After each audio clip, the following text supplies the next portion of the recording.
Bom, muito obrigada, André. Queria falar contigo, né, em relação ao nosso índice aí, B3, eu sei, né, durante muito tempo você já vinha sinalizando que talvez esse cenário todo que estamos passando iria acontecer há muito tempo. O André já falava isso e era visto como um grande pessimista, mas já estava ali, né, mostrando realmente essa situação que está aí acontecendo, um índice que já tem perdido, né, mais de quase cerca aí de 20% desde o início desse ano. Porém, ontem, né, a gente viu aí retomando os 100 mil pontos, agora há pouco estava ali com 102, foi puxado muito pela Vale, Petrobras, ontem tiveram bons desempenhos, mas eu queria entender um pouquinho dessa tua visão, né, será que se sustenta aí acima dos 100 mil pontos ou a sua visão ainda continua sendo aí de muitos desafios aí para as empresas que estão listadas na nossa bolsa? Olha, eu vou precisar mostrar alguns gráficos para vocês, Claro. mas a princípio, né, já antecipando, eu não acredito que a gente vá se sustentar acima desse patamar por muito tempo. Esse movimento, né, baseado até no zigue-zague que o mercado faz, né, o mercado nunca sobe em linha reta e nunca cai em linha reta. Ele faz zigues e zagues para cima ou zigues e zagues para baixo. Então, o que o Ibov está fazendo agora, o que o SP500 está fazendo agora, é simplesmente o zague, ou seja, eles vinham fazendo zigue-zague para baixo e agora está fazendo um zague, né? O zague para cima para retomar o movimento para baixo. E por que que eu acredito nisso? De novo, eu posso até estar errado, pode ser que, sei lá, em uma semana, por alguma razão que a gente não tenha conhecimento, a guerra na Ucrânia acabe. Isso com certeza seria um fator de derrubada forte aí de preço nem sei se seria derrubada tão forte preço de petróleo, porque as sanções continuariam do mesmo jeito, né? Não mudaria nada, mas iria gerar uma notícia nova que poderia puxar o mercado, dar algum tipo de euforia, ou afastar pelo menos algumas incertezas que continuam no radar, como até mesmo um conflito aberto aí entre OTAN e Rússia, né, por conta aí da questão da Suécia, Finlândia, Lituânia semana passada. Mas, na verdade, as incertezas todas que estão provocando essa queda, ou até mesmo as certezas que já estão provocando essa queda, né, no caso, o aumento de juros por parte do Fed, por parte dos bancos centrais do mundo inteiro, principalmente das nações desenvolvidas, a gente está acompanhando aí semanalmente índices de inflação na Europa, na Inglaterra, nos Estados Unidos, assim como no Brasil, índices de inflação que não arrefecem, né?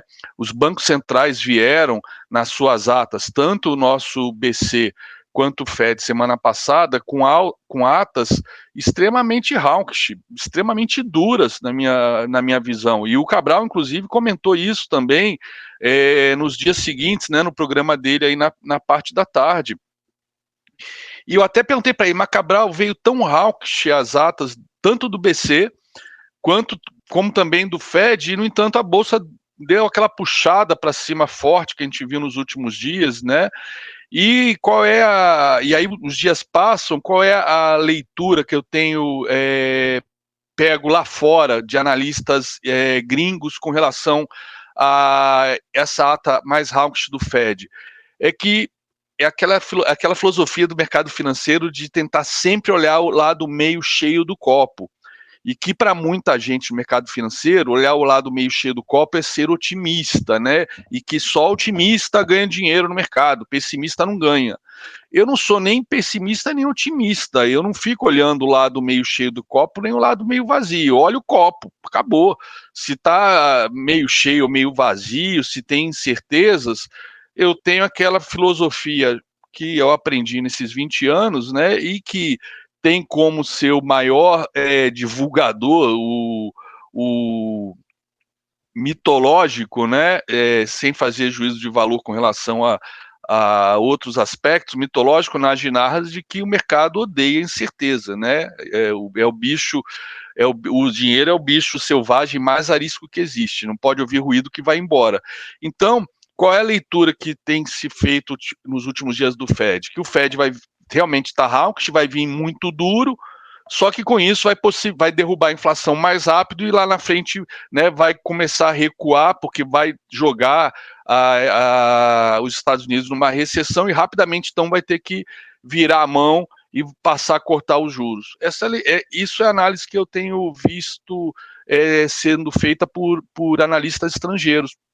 Ou seja, é uma coisa assim tão surreal que a gente vive, né? Talvez por uma década e meia de anabolizantes, de dinheiro sendo despejado de helicóptero no mercado financeiro, que me causa uma estranheza tão grande ver profissionais falando isso. Não, vai jogar os Estados Unidos numa recessão e aí com isso vai ter que cortar os juros mais rápido. E aí isso gera esse movimento, né, de euforia temporária, até que venha alguma coisa que dê um choque de realidade, algum índice de inflação, algum comunicado ou algum comentário de dirigentes do Fed, que sempre tem um ou outro governador de um Fed regional falando na imprensa. Já se dá como certo aí 0,75% de aumento na reunião de julho e depois mais 0,50% nas próximas reuniões. Ou seja, já se fala aí, já se tem praticamente 0,50 no mínimo, né? Mas já se tem como certo aí fechar o ano Fed com 4% de juros. Essa inversão de curva, com certeza vai colocar os Estados Unidos numa recessão, né? E deve colocar também o mundo, né? O mundo é conectado, por isso que eu falei que é importante até mostrar alguns gráficos para vocês, levar o mundo junto. Eu estava vendo aqui pela BMC a entrevista, não, o discurso do Paulo Guedes. É óbvio que alguém que seja do governo vai sempre ver o lado otimista, né, das coisas, mas quando a gente olha com o olhar de fora, e de novo, não é olhar de esquerda nem de direita, é olhar de quem quer aproveitar as oportunidades do mercado para ganhar dinheiro, ou seja, se está subindo, a gente ganha dinheiro comprado, se está vendido, está caindo, a gente ganha dinheiro vendido, ou com algumas estratégias com hedge, ou operando dólar, enfim. Pô, todo esse imbróglio aí de auxílio caminhoneiro, de aumento de auxílio Brasil, a possibilidade de ainda ter um decreto de calamidade sendo feito, né, por conta de alguns auxílios não poderem ser dados por questões de lei eleitoral, e o discurso que também, pessoal, isso é gente do mercado financeiro, isso que me deixa de queixo caído, dizendo que não, mas estamos com superávit, olha aí, estamos com superávit. Gente, é superávit por causa da inflação, né? Inflação é imposto sendo injetado no tesouro na veia, porque tudo aumenta, é imposto recolhido na fonte ali do consumidor final. Só que ano que vem, como é que fica?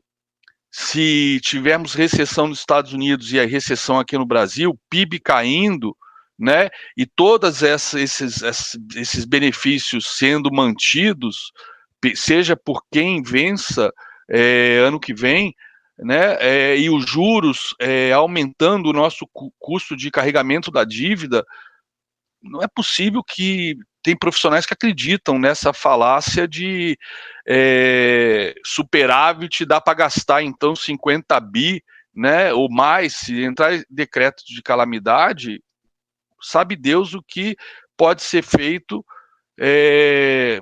pelo governo que quer a todo custo conquistar a reeleição. Está literalmente fazendo a mesma coisa que a gente viu em 2014, que era para fazer a reeleição, né, se faz o diabo, né? Foi isso que foi dito. A gente vivemos o inferno em 2015 e 2016, né? Por conta de questão da tal matriz econômica, antes e depois os reajustes que tiveram que ser dados. Por exemplo, a questão do petróleo. Não adianta o petróleo cair se toda essa situação de risco, né, leva o dólar a subir. Isso que o Brasil explodiu nos últimos dias. Eu até passei semana passada um gráfico para o Cabral. Ele rompeu uma resistência que era o meu alvo próximo agora é 300 pontos. 300 pontos. E é o primeiro alvo agora, dos próximos alvos para o Risco Brasil. Isso necessariamente vai gerar incremento na exigência de prêmio, seja para juros, para dívida pública, privada, para ações, tudo está interconectado, né? E outra coisa que eu vou mostrar agora nos gráficos para vocês, para o mercado lá fora, para o mercado aqui realmente reverter, tem que reverter o mercado lá fora. Só que o mercado lá fora, para reverter, tem outros mercados correlacionados que tem que reverter. Juros tem que reverter, moeda tem que reverter. Ou seja, não basta de falar o SP500 vai entrar em tendência de alta, então o Ibov também vai entrar em tendência de alta. Ok, mas para o SP500 entrar em tendência de alta, a gente tem que ver os juros novamente voltando à tendência de baixa, o dólar voltando à tendência de baixa, mostrando que está havendo nova entrada de liquidez no mercado financeiro para compra de ações através da venda de títulos, né? Porque os juros estão caindo, e não é o que a gente está vendo, né? Então, deixa eu mostrar rapidinho para vocês, porque uma imagem sempre vai valer mais do que 1000 palavras.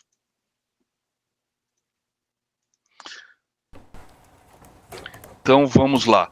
Aqui, por exemplo, os yields do Tesouro Americano, né, que passaram aqui essas últimas 2 semanas em queda, né, depois de atingir um alvo aqui, um alvo meu para essa última correção, né, até a média de 50.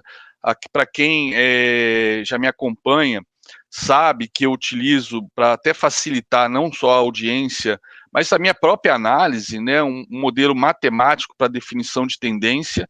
Então, ao invés de eu olhar gráfico mensal, semanal, diário, para ver as tendências de curto, médio e longo prazo, eu uso 3 médias móveis aritméticas de 20 períodos, de 50 períodos e de 200 períodos, que por conta até do Covid, o conceito de média móvel se tornou algo entendível, né, traduzível para qualquer pessoa, mesmo quem não é de mercado financeiro ou não é analista técnico como eu.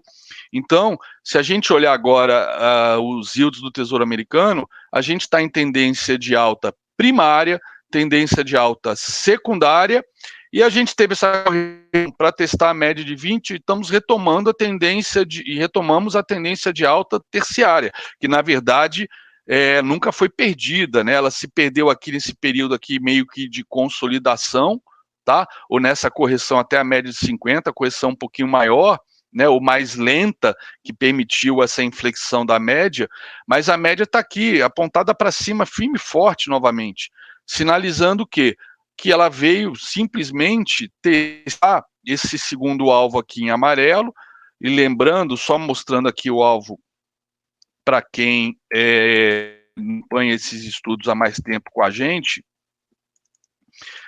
A gente tinha aqui, a gente fez esse belíssimo pivô, né, de livro, aqui esse pivô de alta, e nós cravamos o segundo alvo e temos agora um terceiro alvo aqui em cima, né, a nossa espera. Né? Antes eu estava trabalhando até com um movimento um pouco menor, só que todos os alvos já foram rompidos, que era esse movimento aqui, dessa perna de baixo. Ó. Todos foram rompidos, fizemos inclusive, depois do rompimento do terceiro alvo, esse pullback aqui, nesse terceiro alvo e rompeu. E aí eu trouxe, né, esse alvo aqui maior, tá? Esse alvo um pouco maior, que é o alvo do pivô, até para evitar, e de repente posso até estar sendo, para evitar justamente uma visão exagerada, eu peguei esse pivô até para evitar essa projeção aqui de toda essa perna de baixa aqui que nós fizemos em 2019, né, 2019, 2020, né, até para evitar projetar isso aqui, que inclusive, ó, a gente vê que também está batendo perfeitamente, fomos até um segundo alvo agora, só que aí nesse caso, o rompimento desse segundo alvo joga um terceiro alvo ainda maior para cima, então eu acabei pegando um alvo um pouquinho menor, pensando no seguinte: chegar lá e passar, aí sim eu jogo um outro alvo um pouquinho maior, mas esse seria até uma projeção mais fidedigna, que está jogando aqui os Treasuries como último alvo em 4,28 de 10 anos.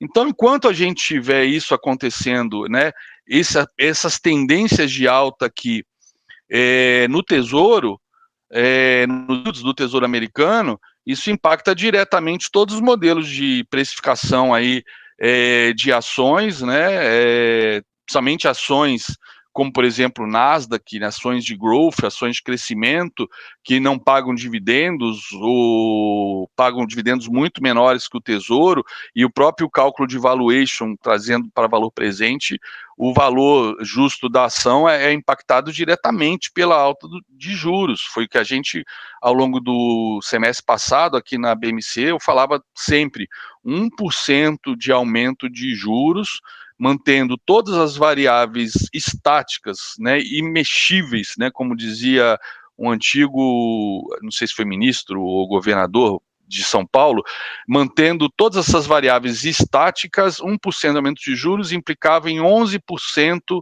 de queda em qualquer ação fazendo fluxo de caixa descontado, ou seja, sem mexer em despesas, sem mexer em receita, sem mexer em dívida, sem mexer em dólar, né? Tem empresas que têm dívida em dólar. Mexendo apenas na Selic, fazia 11% de queda. E a gente viu, né, o juros saindo lá dos 2%, e detalhe, o Risco Brasil mostra que a alta de juros, né, que todo mundo está na torcida de que vai parar na próxima reunião, pode não ser verdade, principalmente se aumentar o diferencial de juros com relação ao Fed, que eu acho que não está precificado corretamente aqui no Brasil ainda, e se o Risco Brasil continuar a avançar. Está aqui o Risco Brasil, ó. O Risco Brasil estava trabalhando com este alvo aqui, este alvo foi passado, né, foi ultrapassado, foi rompido, só deu descanso um dia, uma correção de um dia quando ele foi atingido, né, e no dia seguinte já rompeu, e hoje já retomou o movimento de alta depois de 2 dias de queda. E passando desse topinho aqui, está aberto o alvo lá nos 300 que eu mencionei. E se passar dos 300, a gente ainda tem mais alvos para cima. Isso vai impactar toda a precificação de ações. Então, por mais, por exemplo, isso aqui seria um próximo alvo, ó, 3,24, 324. Então, fazer uma conta de padeiro, seria, né, aumento de 3,24% de prêmio em qualquer ativo de risco, por conta apenas do Risco Brasil, na hora que for fazer a comparação com ativos teoricamente livres de risco, como o Tesouro Americano, né, ou quando fosse comparar ações de empresas brasileiras versus empresas americanas. E aqui a gente teria um último alvo, por exemplo, caso vá lá, de risco atingindo 360 pontos. Mas, por enquanto, vamos por partes, como dizia Jack, o estripador, vamos falar do próximo alvo, 300 pontos. 300 pontos. Isso já está precificado? Duvido. Pelo discurso, ou está precificado pelo mercado, o pessoal do mercado não dá o braço a torcer, até porque hoje, né, com a popularização cada vez maior dos canais de informação, como vocês, as plataformas, né, as próprias redes sociais, sell-side, obviamente, jamais vai ter um discurso, de novo, e não é um discurso pessimista, é um discurso cético, um discurso pragmático, do tipo, galera, ó, cuidado com os mercados de ações, é melhor deixar agora em renda fixa, etc., até o mercado se acalmar. Imagina se você vai ouvir um gestor de um fundo de ações falando isso, né? Mas pelo menos deve dizer que a possibilidade de novas quedas ainda existe. Ficar insistindo que está muito amassado, que está muito barato, eu acho irresponsável, né? Desleal até. Então, a gente olha, por exemplo, o Ibov, né, que a gente teve esses 3 dias de alta. A alta de ontem, em boa parte, foi impulsionada, primeiro, pelo 5% de alta no minério de ferro, puxado pela China, e também pela questão, pelo imbróglio aí da Petrobras, a princípio está sendo resolvido, né? Mas aí está de novo no radar a possibilidade de uma CPI da Petrobras, sabe Deus o que isso pode causar. E ainda não sabemos exatamente o que o novo presidente, o Caio, vai trazer de surpresa no Kinder Ovo que ele está levando de Brasília lá para o Rio de Janeiro, né? De repente, se o PPI, a gente não vai mexer no PPI, mas o PPI permite reajuste, revisão em até 1 ano, a gente não vai fazer mais nenhuma revisão até o final desse ano. Pronto, a bagunça está instalada, principalmente se a gente olhar que o petróleo, né, ele está numa tendência terciária de baixa, tá? Mas ele continua numa primária de alta, numa secundária de alta. E para eu que gosto muito de usar Fibonacci nos meus estudos, é um modelo matemático mais do que comprovado, testado, é só olhar todos os estudos que já foram apresentados por mim aqui na BMC nesse 1 ano de programa, começou mais ou menos em junho do ano passado, a eficiência dessa técnica matemática, ele corrigiu, que é uma coisa muito comum em commodities, né, essa perna de alta, ele corrigiu 61,8, é um padrão bastante observado em correções de commodities, assim como de moedas, e voltou a subir, ou seja, a primária e a secundária são de alta, a terciária é de baixa, mas a terciária ela pode até vir a prevalecer sobre as outras duas tendências, mas a princípio, até as duas tendências virarem, é o que está valendo. Então, pode-se apostar contra o petróleo? Pode-se, as pessoas apostam em tudo, apostam em cavalo, apostam em bingo, apostam em jogo do bicho, aposta vale tudo, você aposta em jogo de futebol. Agora, aposta, você depende de sorte, né? Se eu for olhar tecnicamente o mercado, a tendência é primária de alta, secundária de alta, terciária nesse momento é de baixa.